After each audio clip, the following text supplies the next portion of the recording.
कि अमेरिका के साथ तिजारत करने वाले ममालिक में इंडिया एक बड़ा मुल्क है। 15 करोड़ लोग बहुत अमीर हैं इंडिया में। ट्रंप ने भारत के ऊपर टैरिफ 50% लगा दिया। This opportunity is to empower Modi's Bharat for complete independence. So you have 150 million की जो मार्केट है काफी बड़ी है, तो India can grow on that. It is the double the size of Germany, France वगैरह से बहुत बड़ी। मतलब जर्मनी, फ्रांस, बर्तानिया को बना मिला लें तो इंडिया की उतनी मिडिल क्लास आ जाएगी ना। सालाना जो इनकी तिजारत है भारत की अमेरिका के साथ, वो 128 से 130 बिलियन डॉलर तक जा पहुंची थी। इसमें सिर्फ आईटी सेक्टर जो है, जो भारत की इस पर बहुत मान है, वो 40 से 42 बिलियन डॉलर्स तक है। डोनाल्ड ट्रंप साहब फ्रस्ट्रेशन का इजहार कर रहे हैं। विश्व गुरु का जो दावा है, तेल चाइना और भारत मिलकर ले रहा है। और अगर अमेरिका की इकोनॉमी कल को बर्बाद होगी और अमेरिका का डॉलर रिजर्व करेंसी नहीं रहेगी, उसका श्रेय श्रीमान डोनाल्ड जॉन ट्रंप को जाएगा। क्या डोनाल्ड ट्रंप को अब प्राइम मिनिस्टर मोदी के साथ कुछ पर्सनल इख्तिलाफात हैं या नहीं? Is it also personal with Modi and it's not just about. तो दोस्तों, डोनाल्ड ट्रंप इस समय इंडिया की गवर्नमेंट को और इंडिया की जो फॉरेन पॉलिसी है उसको अपने हिसाब से चलाने के लिए साम दाम दंड भेद सारी चीजें आजमा रहे हैं और कोशिश कर रहे हैं कि इंडिया जो है वो यूएस के मुताबिक चले, लेकिन यूएस के मुताबिक इंडिया चलने को तैयार नहीं। पीएम मोदी ने डायरेक्ट बोल दिया है कि चाहे जो भी हो जाए, हम भारतीय किसानों, मछुआरों और जो छोटे उद्योग वाले लोग हैं उनका नुकसान नहीं होने देंगे। भारत या मोदी का भारत ये फैसला करता है कि बजाय अमेरिकी डिक्टेशन कबूल करने के हम ब्रिक्स को मजबूत करते हैं, रूस और चीन के साथ खड़े हो जाते हैं, वो ऑफ़र जो हमने उधर करनी है इधर कर लेते हैं। तो ये ऑप्शन उनके लिए हो सकता है साजगार, और इस ऑप्शन को वो इस्तेमाल करके अमेरिका के साथ ताल्लुकात बेहतर कर सकते हैं। मेरे ख्याल में चाइना के साथ जो जब जाएंगे मोदी साहब और जो उनके साथ डायलॉग करेंगे, ये सिर्फ अमेरिका पे प्रेशर क्रिएट करने की कोशिश की जाएगी। दुनिया में सिर्फ 3 ऐसे मुल्क हैं जो अपने बलबूते पे तेजी से ग्रो हो सकते हैं। वो है अमेरिका, चाइना और इंडिया, क्योंकि इनके पास बड़ी मिडिल क्लास है। इंडिया के पास 90% लोग गरीब हैं, लेकिन जो 10% लोग अमीर हैं वो 150 मिलियन हो जाते हैं। 15 करोड़ लोग बहुत अमीर हैं इंडिया में।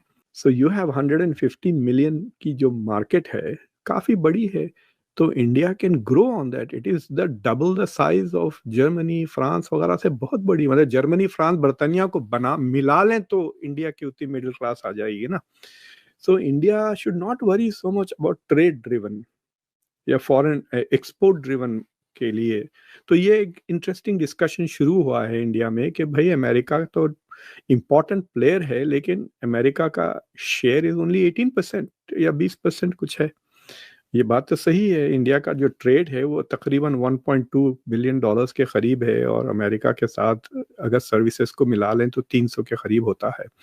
So India should not panic, और उसको इंडिया इस को एक ब्लेसिंग इन डिस्गाइज की तरह लेकर शुड रीस्ट्रक्चर इट्स इकोनॉमी, ताकि वो इससे लॉन्ग टर्म फायदा हो जाए।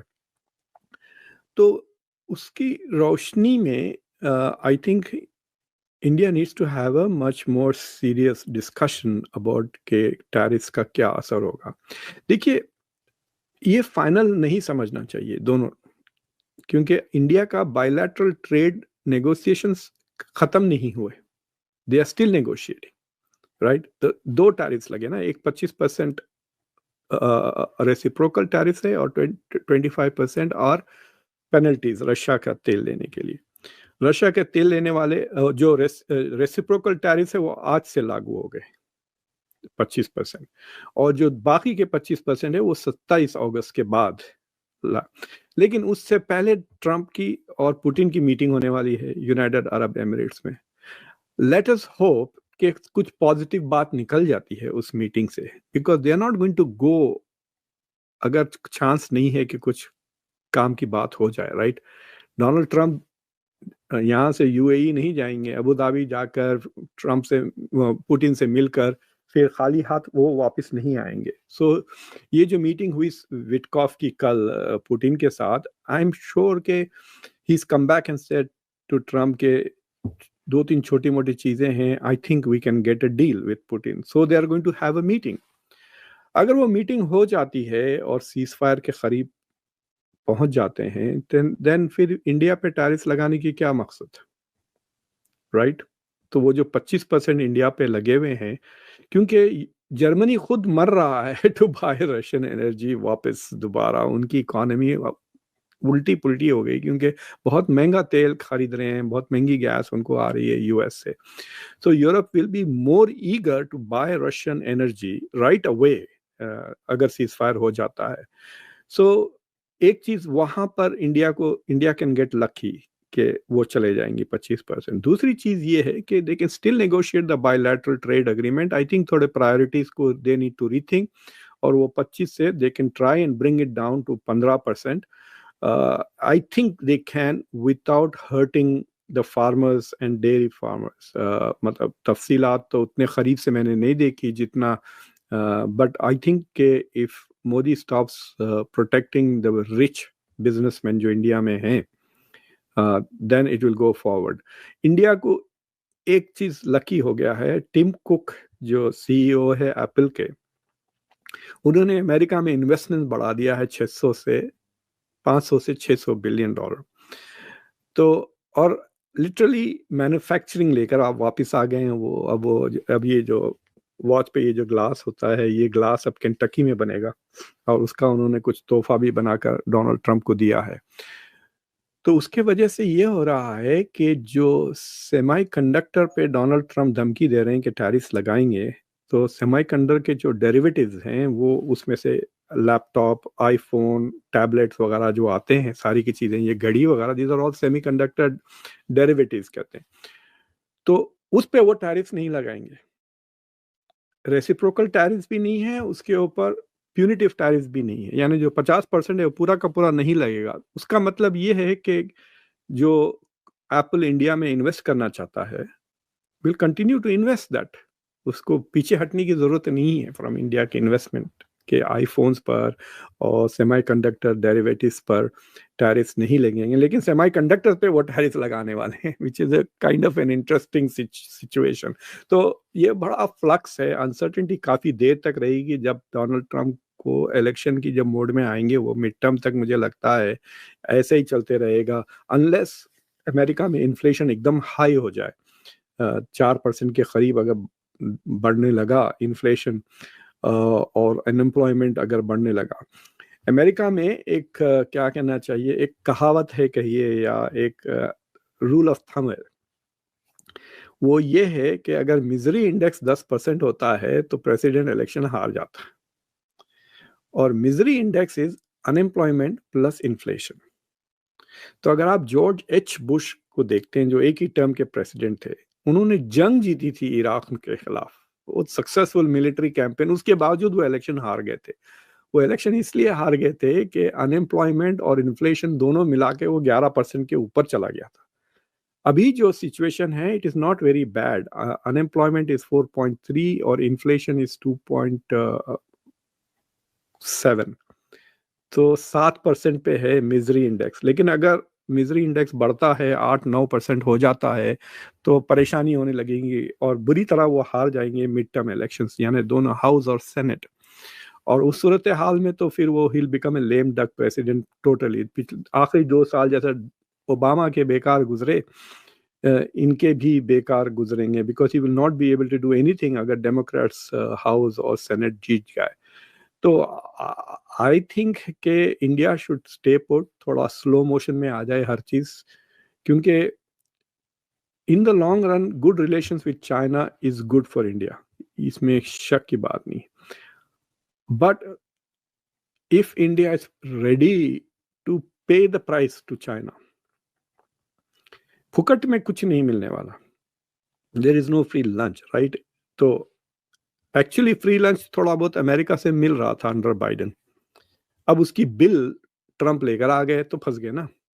इट्स लाइक सेइंग कि आपको मैंने कहा आइए खमर साहब, जो खाना है खा लीजिए आप, एंड देन आपने सारे महंगे डिश ऑर्डर कर दिए, फिर half way through the dinner मैं कहता हूँ वी आर गोइंग डच, आप सडनली रियलाइज करें ओप्स तो बिल मेरे पास भी आने वाली है। So it something like that has happened to India कि ओ बिल आ गई and it's not a free lunch any more. So China के साथ तो शुरू से भी नहीं होगी। और व्हाट इज इंटरेस्टिंग इज कि पिछले आप चंद महीनों में और हफ्तों में देखे होंगे कि इतना टर्मोइल है, इतना ऊपर नीच हो रही है इंटरनेशनल रिलेशंस में कि लेकिन द ओनली सॉलिड रॉक की तरह खड़ा हुआ है चाइना ना, मतलब कुछ प्रॉब्लम ही नहीं दिख रहा उसको, like it is staying put, it is not bending to the US, push back जब करना है कर रहा है, अभी भी नेगोशिएशन चल रहे हैं, फिर एक्सटेंशन मिल गया ट्रंप की तरफ से फॉर टैरिफ्स और अगर नहीं हुए तो 84% कह रहे हैं कि चाइना पे टैरिफ्स लगेंगे, 84% की बात कर रहे हैं। आज चाइनीज एम्बेसडर जो इंडिया के अंदर है उन्होंने एक स्टेटमेंट जारी की और उन्होंने अपने ट्विटर पे एक्स पे लिखा कि जनाब जो टैरिफ्स बढ़ाए जा रहे हैं this is against WTO, this is against the international conventions और ऐसे नहीं होना चाहिए। और फिर मैंने एक देखा कि चाइनीज अखबार ने किया कि dragon and elephant and shaking hand, हाथ मिला रहे हैं। तो चाइनीज समझते हैं कि हमें इंडिया की इस चीज का फायदा उठाना चाहिए। आपको लगता है कि India will inch towards China, one thing, and secondly जो मॉस्को के अंदर दोवल बैठे हुए हैं, पुतिन इंडिया जा रहे हैं, सुना अगले महीने में मोदी चाइना जा रहे हैं, do you think there is some sort of कुछ ऐसा है कि इंडिया समझता है, क्योंकि इंडिया की पब्लिक ये कह रही है हमारे साथ धोखा किया है, हमारे साथ फ्रॉड किया है, हमें चीट किया है अमेरिका ने, अब हमें अपने इधर ही रहना चाहिए, हमारे लिए चाइना ही अच्छा। आपको लगता है कि इंडिया कोई इस तरह की मूव करेगा या कि ये सिर्फ ऑप्टिक्स ही हैं, लेकिन इंडिया कभी अमेरिका से दूर नहीं जा सकता? आज से 3 महीने पहले एक मक्खी मेरे घर में घुस गई थी और वो मक्खी मुझे शो करते वक्त ही तंग करती थी। मुझे भी एक आ गई है। I didn't know what to do with this one. अब शो करते वक्त मेरे दिमाग में आता था कि आई मस्ट Amazon पे जाऊंगा, फिर मैं कोई ऐसी स्प्रे होगी जिससे मैं इस मक्खी को मार सकूं।